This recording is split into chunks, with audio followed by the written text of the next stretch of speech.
In this video, we're going to talk a little bit more about Faraday's law.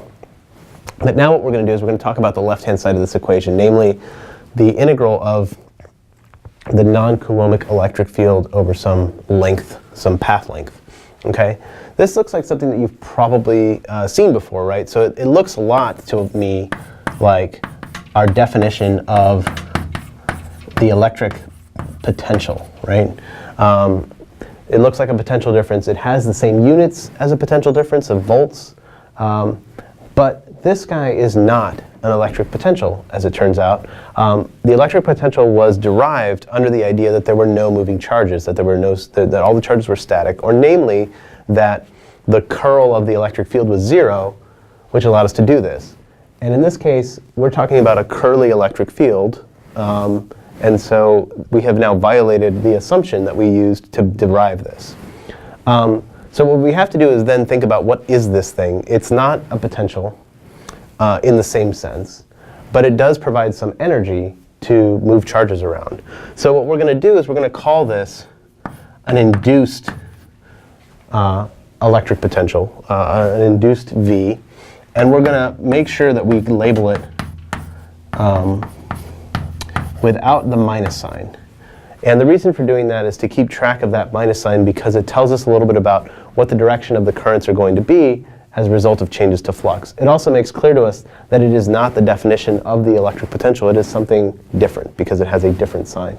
Now, in your book and in other places, you'll probably see this called an EMF, or an electromotive force. That's another way of distinguishing it between the electric potential, is that it's something different. It is this electromotive force. The challenge with that word is that it is not a force either, but it is something that is electromotive. It uses electricity to move things around. So none of these words really work really great, but the idea is that this thing is not what we had called the electric potential. So let's go ahead and follow that logic through. So we can rewrite Faraday's law in a variety of ways as a result. So the first thing we could do is we could say, well, the induced potential difference, or minus that, is equal to the change in the magnetic flux. Now, as I showed with the demo that we had earlier, this induced potential difference, or this induced potential, can drive a current around. And so if we have a wire that has some resistance, so if we have some loop of wire that has some resistance R, we can think of this as driving an induced current, and we can apply Ohm's law to this situation and say, well, this will have some induced current times the resistance and give us, and arises from this change in the magnetic flux.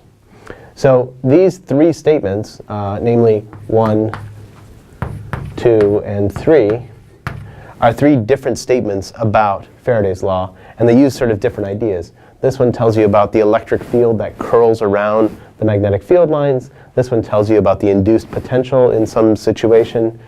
This one tells you if you stick a wire there, what the current is going to do. But in all of these cases, there's this minus sign floating around, right? And that minus sign is pretty important because it actually tells us about what the direction of these electric fields, or what the direction of the current is in these wires. And so in the next video, what we're going to do is unpack that in some detail because it deserves its own time to be able to understand it and to get some sense of what's going on.